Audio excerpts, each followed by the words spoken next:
आइए आपको ले चलते हैं ऐसी जगह जैसी आजकल की कोविड-19 बाहर अन्य राज्यों से आने वाले प्रवासी जो गाँव की तरफ आ रहे हैं, तो लगभग हमारे उत्तरकाशी मुख्यतः 90% ग्राम सभाओं में बड़ी शिकायतें मिल रही है कि कोई क्वारंटीन सेंटर पर रहने को तैयार नहीं है, कोई वहाँ की व्यवस्था को लेके सवाल खड़ा कर रहे हैं और कोई प्रधान पर विरोधाभास के रूप में ये मढ़ रहे हैं कि हमारी कोई व्यवस्था नहीं है। लेकिन उन सब लोगों के लिए सीख का काम कर रहे हैं मेरे गांव के युवा, जो देहरादून से 8 तारीख को 8 तारीख को देहरादून से चले और अपना पास बना करके निजी वाहनों से जैसे ही रास्ते में पहुँचे मुझे इन्होंने कॉल की कि प्रधान जी हम आ रहे हैं, क्या करें, कौन से किस तरह से आना है, आप जो बताएंगे हम उसके लिए तैयार हैं। तो जैसे ही मेरे गांव के नज़दीक जहां सेक्रेटरी है लगी हुई है, पुलिस फोर्स है, वहां पर जैसे इनकी चेकिंग हुई, पुलिस ने इनके नाम दर्ज किए, कहाँ हैं क्या हैं, और इन लोगों ने के नाम जैसे दर्ज किए, इन्होंने फ़ोन किया कि क्या करें। और दूसरी जहां इन्होंने रिपोर्टिंग करनी थी, स्कैनिंग करवानी थी अपनी, वो थोड़ा सा गांव से आगे था, फिर लौट के वापस आके गांव आना था। इन्होंने फिर पूछा कि इन्होंने हमको जो है स्कैनिंग के लिए ऊपर भेजा। ये चाहते तो सीधे गांव आते, लेकिन वहाँ भी इन्होंने बड़ी बहादुरी के कारण, बहादुरी को दिखाते हुए गांव ना आके स्कैनिंग करा के और रात जो है 7 बजे यहाँ आए। जब मुझसे फ़ोन करते हैं कि हम घर में जा सकते हैं, हो सकता चाहते तो चले जाके मुझे फ़ोन करते, लेकिन जैसे ही गांव के नज़दीक सड़क पर पहुँचे अपनी गाड़ियाँ खड़ी की और मुझे फ़ोन करते हैं हमें क्या करना है। जैसे ही मैंने कहा अपना झोला जो कुछ भी सामान है कोई घर पर नहीं मिलेगा, कोई गांव वाले से नहीं मिलेगा, आप सीधे हमारा जो प्राथमिक विद्यालय है वहाँ तो कुछ लोग पहले से ही क्वारंटीन हो चुके थे और आंगनवाड़ी केंद्र में इनको बुलाया गया। ये सीधे कहने के अनुसार सीधे आंगनवाड़ी केंद्र आए और उस दिन से लगातार 3 दिन से मेरे से इनका संपर्क होता, लेकिन गांव वाले कह रहे हैं वो हैं कहाँ, क्योंकि किसी को दिखते नहीं। मैं इनकी रेख देख में कभी कभार आता हूँ, लेकिन जब इनको देखा तो शुरू में लगा भाई चारों बच्चे एकदम नौजवान। अपनी भी याद आई कि कभी हमको कोई ऐसे बांध कर रख सकता है, वो भी 14 दिन। लेकिन जैसे ही इनका थोड़ा मन में भय लग रहा था कि क्या ये मेरा कहना मान पाएंगे, मेरे अनुसार चल पाएंगे, या क्वारंटीन जो सेंटर का जो है क्वारंटीन जो पीरियड है उसका पालन कर पाएंगे या नहीं। लेकिन मानना पड़ता है ऐसे युवा भी इस महायुद्ध में अपना इस तरह से योगदान दे रहे हैं जो एकदम सबके लिए एक सीख का काम है और सराहनीय है। मैं एक एक करके, अच्छा आप हो सबसे पहले योगेश जी, आपको कोई समस्या यहाँ लग रही है, आपको कैसा महसूस हो रहा है? देखिए, पहले मैं इस वीडियो के माध्यम से पूरे देशवासियों को एक संदेश देना चाहूँगा कि आप सोशल डिस्टेंसिंग का पालन करें और हमारे देश के प्रधानमंत्री माननीय नरेंद्र मोदी जी के जो निर्देश हैं उनका पालन करें।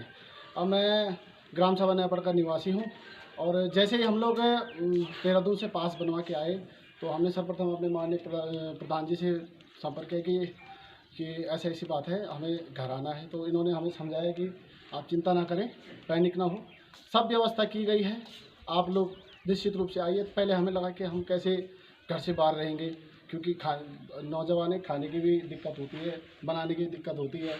तो इसके मद्देनज़र रखते हुए हम लोग सोच रहे थे कि क्यों ना हम पहले घर में क्वारंटीन हो जाएं। लेकिन इससे प्रॉब्लम ये थी कि हमारे परिवार में जो हमारे नज़दीक आते तो उनको संक्रमण की डर है और रहेगी, क्योंकि हम लोग अन्य राज्य से, अन्य ज़िले से आए हैं। और तब हम प्रधान जी से फिर संपर्क किया तो हम लोग क्वारंटीन के लिए आंगनबाड़ी केंद्र में पहुँचे।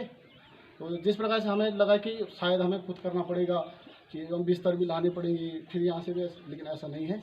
हमारे माननीय प्रधान जी ने पूरी व्यवस्था करी और मैं तहे दिल से धन्यवाद करता हूँ अपने गांव के प्रधान का कि जिन्होंने इतनी अच्छी व्यवस्था करी है, इतने अच्छे निर्देश दिए हैं। सर्वप्रथम हमें पहले नियम समझाया गया कि भाई ऐसा है, उल्लंघन करेगा तो मुझे कार्रवाई, क्योंकि प्रधान तो होता है लेकिन साथ साथ हमारे उनके साथ रिश्तेदारी भी होती है। तो वहाँ पर हम रिश्तेदारी को ना देखें, उन्होंने अपनी रिश्तेदारी ना देखते हुए पहले अपना कर्तव्य का पालन किया और हमें खुशी है कि हमें ऐसे प्रधान जी मिले हैं। और मैं दोबारा सभी देशवासियों से, अपने सभी रिश्तेदारों से यही निवेदन करूँगा कि आप सोशल डिस्टेंसिंग का पालन करें। बहुत बहुत धन्यवाद। और ऐसे जब ऐसी समस्या आती है कहीं क्षेत्र में, देश में, गांव में या पूरे विश्व में, जैसे ये वैश्विक महामारी चल पड़ी है, निश्चित आप आने वाले समय में, ऐसे संकट के समय में एक योद्धा के रूप में काम करेंगे और आपके उज्जवल भविष्य की मैं कामना करता हूँ। आप कुछ कहना? हाँ मैं कुछ और कहना चाहूँगा। हाँ बोलिए।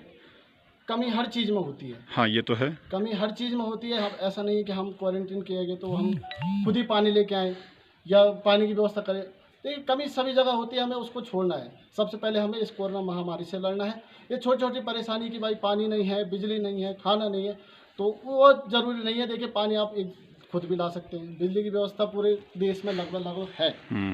और थोड़ी बहुत कमी तो हमें सहनी पड़ेगी, क्योंकि जहाँ इतना बड़ा कष्ट हमारे लोग सह रहे हैं, हमारे पूरे विश्व में इतना बड़ा संकट आए, तो ये छोटी छोटी कमियों पे हमें ध्यान नहीं देना चाहिए और जो नियम है, जो नियम कानून है, उसका पालन करना चाहिए। अच्छा, आप ये मंजीत जी, आप भी इनके साथ से, और एक मानने वाली बात मैं बता दूं कि ये चारों के चारों परम मित्र भी हैं। जब मैंने इनकी डिटेल पूछी तो पहले नाम पूछे, चलो ये योगेश हैं, पीछे दीपक हैं, इधर ये सामने पर दरवाजे के साथ में परवेश हैं, ये मंजीत हैं। तो मैंने कहा अलग अलग जगह के हैं और कहाँ से आए ये तो पता नहीं, लेकिन रहते साथ में, नाम तो चल पड़ा। मोबाइल नंबर पूछा तो इनकी मोबाइल नंबर की डिजिट भी एकदम मिलती जुलती, एक आधी डिजिट अलग होने की संभावना ही लगी। मैंने कहा ये तो बड़ा मैजिकल गेम है भी तुम चारों का। और उसके बाद जब इनकी उम्र पूछी, एक से पूछा मैंने, बोला 21, दूसरा बोलता है कि 21, तीसरा बोलता है 21 और चौथा बोलता है 21। तो ऐसा मैजिक और इस तरह के ये युवा हर संघर्ष करे, इनके उज्जवल, सबके उज्जवल भविष्य की मैं कामना करता हूँ। क्योंकि इस महासंकट में, पूरे विश्व में जो संकट फैला हुआ है और मुख्यतः संघर्ष करने की आवश्यकता है, उस संघर्ष में ये चारों अपना योगदान, भले ही वर्तमान समय में क्वारंटीन सेंटर में हो, लेकिन इनकी जो सकारात्मक सोच है, हर चीज़ को झेलने की जो इनमें प्रवृत्ति दिखी, निश्चित ही ये अपने क्षेत्र में एक अच्छा मुकाम हासिल करेंगे, ऐसी मेरी आशा है।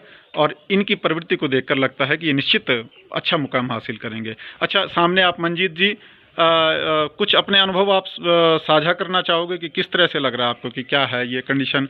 जैसे आपको लगा होगा पहले में कि मैंने इनको बोल दिया, या आपको दिल पे लग रही होगी बात कि यार हमको अलग क्यों रखा जा रहा है, रहना तो घर पे था।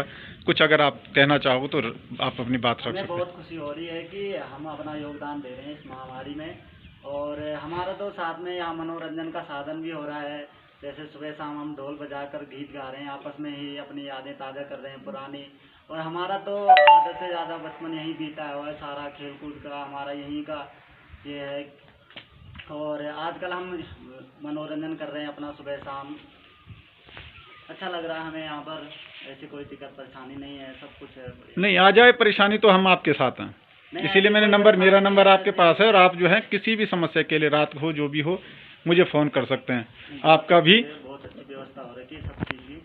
चलो, अगर कमी होगी तो वो ये समझ के कि आप भी एक योद्धा के रूप में मेरे साथ जो हैं तैयार हैं। और ऐसी मैं इसलिए इस वीडियो को साझा करना चाह रहा हूं, क्योंकि जगह जगह से जो परेशानी आ रही है उसको ये समझें कि इनके पास भी क्या है। एक पता नहीं, यहाँ आंगनबाड़ी केंद्र नया बना, यहाँ भी कोई व्यवस्था नहीं, लेकिन इन्होंने रहने के लिए सजग किया और सहजता से कह रहे हैं। ये कह रहे हैं 14 नहीं, अगर आप 28 दिन रखो, तो ऐसा भी मेरे को सुनने में आया कि 28 दिन भी ले लेंगे यहाँ।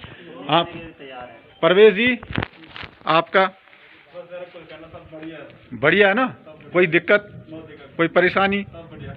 आपको ये तो नहीं लग रहा घर में रहना चाहिए था? हाँ भाई दीपक जी, आप? मुझे भी कोई दिक्कत नहीं, मुझे बहुत अच्छा लग रहा है। नहीं, जबरदस्ती नहीं है, अगर लग रहा है तो जबरदस्ती नहीं। हाँ ठीक है। इस ये चीज़ मैं इसलिए कर रहा हूँ कि जो अन्य इस आप लोगों की इस जो सकारात्मक सोच है, इसको मैं इसलिए कर रहा हूँ। आप लोगों की जो अन्य जगहों से खबर आ रही है कि कोई कहना नहीं मान रहा है, तो आपने जो एक सहयोग दिया, वो मेरी वीडियो का बनाने का मतलब ये नहीं कि मैं इस चीज़ को ये बना रहा हूँ कि दिखाने के लिए,